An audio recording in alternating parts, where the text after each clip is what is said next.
What is up, everybody? Dan and the Fireman here. Today we're going to be talking about the responsibilities of a motorcyclist. Now, remember, accident implies that there's an unforeseen event that occurs without fault or negligence, so we can't be saying we got into an accident if we get into a crash. So we're going to talk about some responsibilities to prevent us from getting into a crash, and I want to say thank you real quick to Indian Motorcycle for allowing me to play around with this Indian Chief 2022 for this ride. So right now we're riding with the DDFM crew out here with Motorcycle Training Concepts and having a great time practicing our smart rider principles, and giving out tips is one of those things.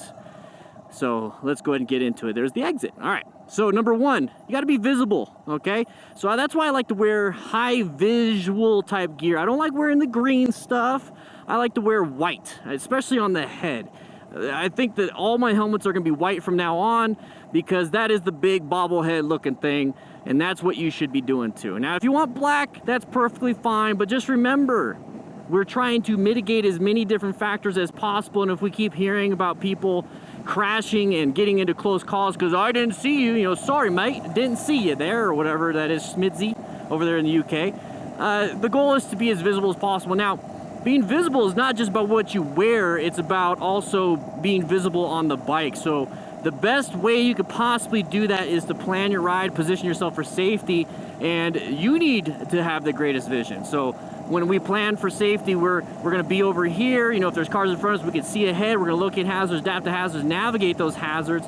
And then now we're gonna get past our own vision. How do we become visible to other drivers consistently? Is by doing what we're supposed to be doing anyways, okay? So if the law says you can't lane filter, one of the best ways to be seen is to not lane filter, because if you're lane filtering, nobody expects that. Also, nobody really expects motorcycles anyways, so being right behind the vehicle in front of you is no bueno. That's why you want that space cushion, part of planning your ride. And then also you want to present yourself in front of intersections. So just do like a nice little wave. You know, you see how I'm still in lane position 1. You know, we're staggered, you know, so we're visible all together. But present yourself before intersections, because intersections are extremely dangerous for motorcyclists.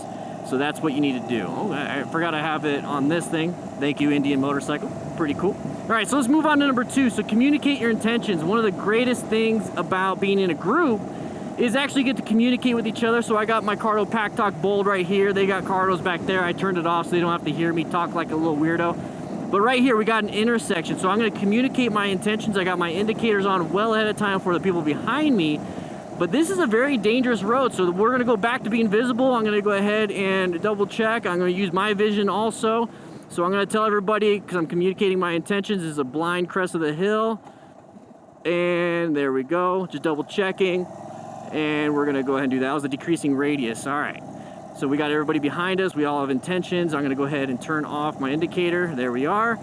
But that's part of it. So use your signals, use your brake lights.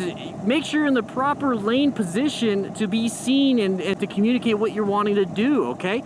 So when you get to a stop sign or stop light or whatever, if you just engine brake, your lights don't turn on. So what I like to do is when I'm downshifting and I'm giving myself that total stopping distance that is needed, I'll do a little tippity tap tap with the brakes, and it's almost like a modulating brake light. And that's really important because it grabs their attention, okay? So part of being invisible again is lighting too. So here's the thing, if you do your brake lights like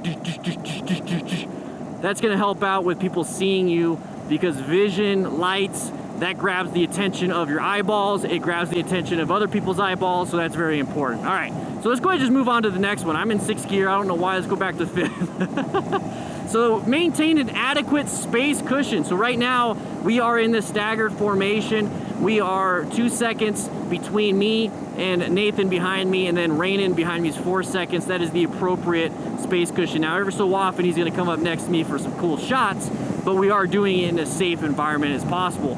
Another thing is you wanna be focusing on the car drivers ahead. Now, that's the biggest thing. We talk about commuting all the time on this and having a great time, is that the car drivers ahead of you, you need to have a good total stopping distance. Now, total stopping distance is your perception reaction.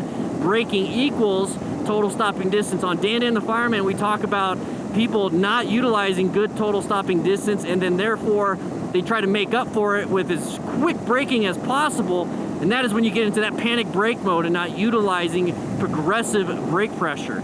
Now, we are not having anybody in front of us, so that's a good thing. But in town, that's something you really got to watch out for, okay?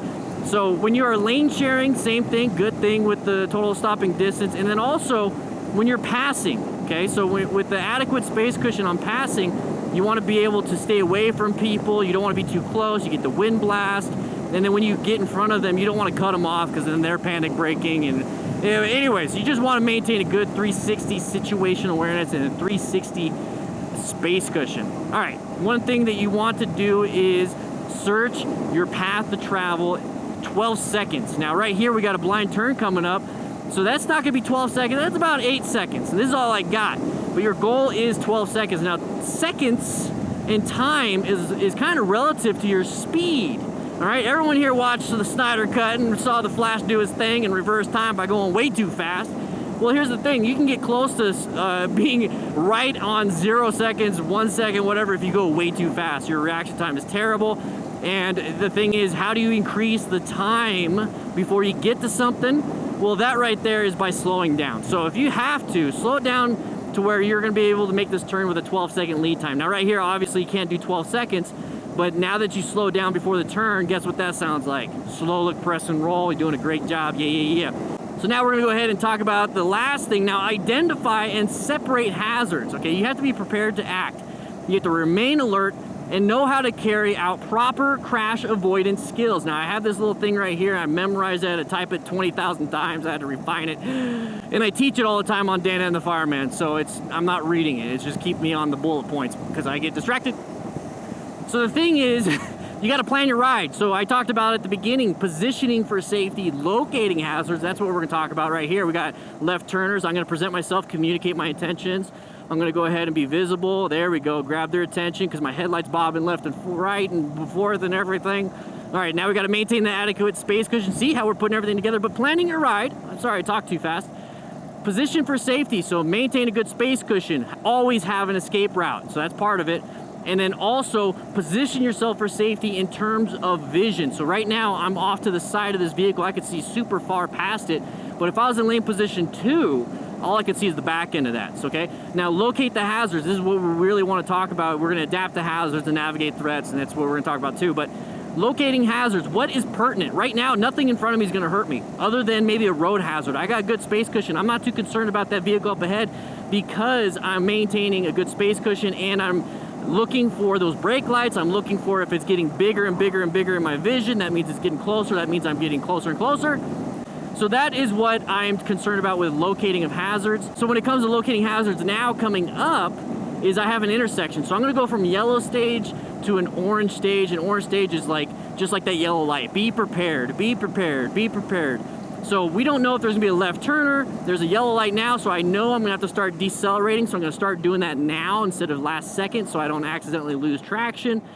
And I'm gonna be paying attention for anybody that wants to get into my path of travel. Thankfully, it's a red light, so I'm not too concerned about left turners because there's nothing over here. And I'm just gonna be going straight, so I'm not too concerned about that. But you typically have to watch out for, hey, what's up, man? When it comes to adaptation of hazards, let's say there was a huge pothole right here. Well, all I have to do is, hi, this is a DF crew, we're having a ton of fun. We're gonna get back into space, don't worry.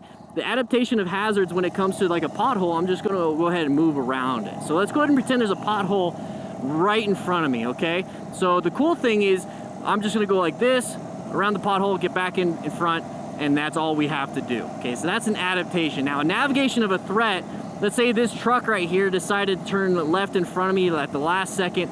A navigation of a threat is a red stage maneuver, and what that is going to be an emergency braking or emergency swerving. Now, an adaptation swerve is just a little whoopsie daisy, and that's all that is, okay? As an emergency swerve, I'm having to change at least one full lane.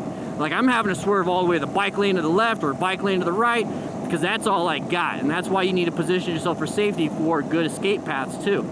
So I know it sounds crazy, it sounds like a lot of information, that's why you need to get a class, you need to actually start riding, and you start putting things in perspective. And if you notice how I'm saying all these different examples when it comes to all of this, well, here's the cool thing. On Dan and the Fireman, we super focus on other people's mistakes and other people's triumphs. So with the after action review process, so we watch people crashing, we watch people doing good swerves and good braking and good panic braking, crashing, dumping, all these different things, and we're learning from it. So if you want to check that out without having to experience these bad things, well, that's where you should go. You should go to DanDanTheFireman's YouTube channel, which is me.